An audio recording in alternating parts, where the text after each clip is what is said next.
Welcome back. In Nigeria, the oil sector has been closely observed as it has significantly underperformed in many regards. Although the upstream sector has been developed and Nigeria is still dependent on importation of petroleum products for transportation. Reform appears stalled with the new Petroleum Industrial Bill legislation yet to be signed. But at the Davos World Economic Forum, environmental activists are calling for an end to subsidy of fossil fuels. And joining me to discuss this all the way from Davos is the Honourable Minister of State for Petroleum, Timipre Sylva. It's good to have you with us, sir. Good morning.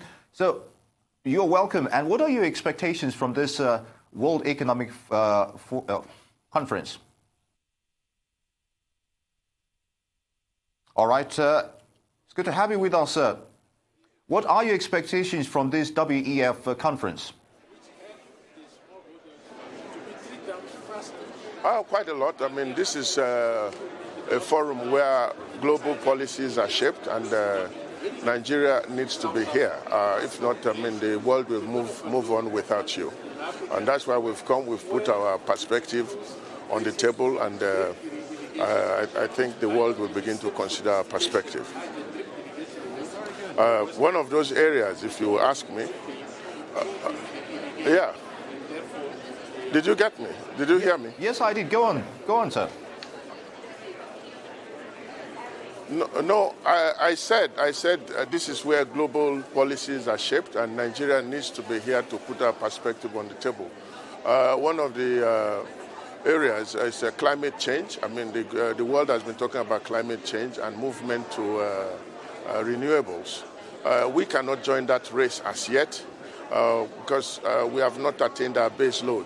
So we need to at least transit to gas before we join the race to renewables. And we're putting that on the table for the world to understand and to know that they cannot expect us to join the race to renewables as yet. Interesting, sir. Now, the view of OPEC on climate change is that there can be a better environment and still use fossil fuels, as it were. Environmentalists say oil producers are not listening. What are your thoughts on this?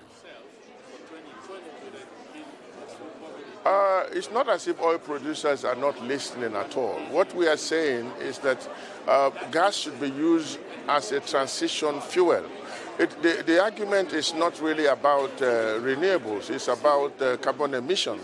Of course, gas produces lower carbon emissions, so we should try to transit to gas before we join the race to renewables. The West has gotten there, but we haven't quite gotten there yet.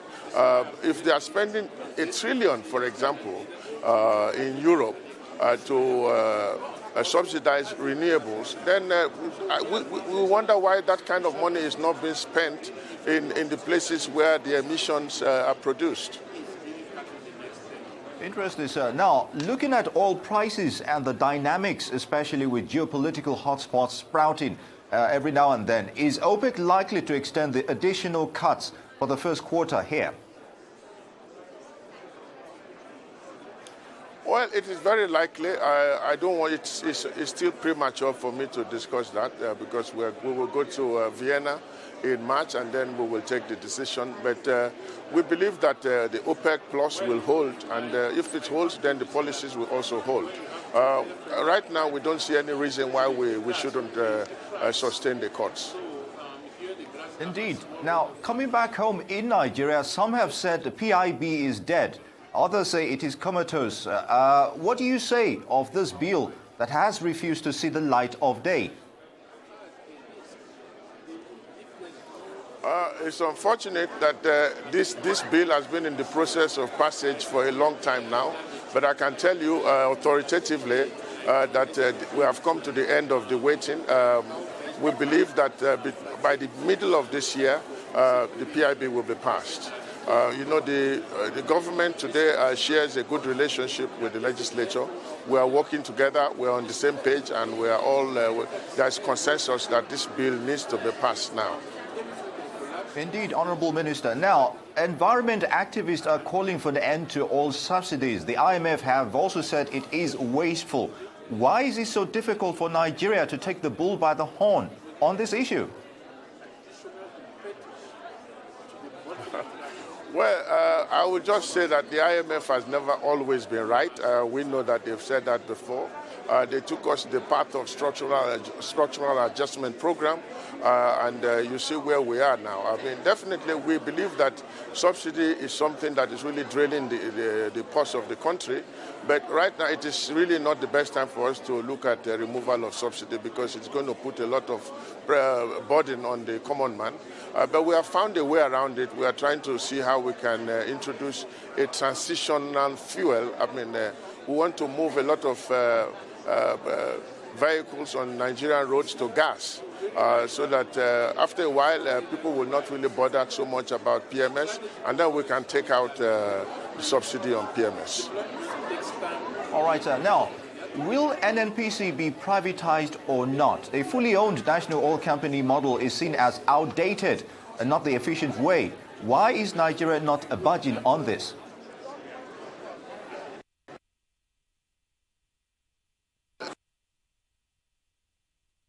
NNPC will be incorporated in the new PIB, in the PIB law. NNPC will be incorporated, and the JVs will also be incorporated, so they can go out there and get funds to do their activities. I mean, it's not necessarily going to be privatized as such in the way people are looking at it, but it's going to be incorporated.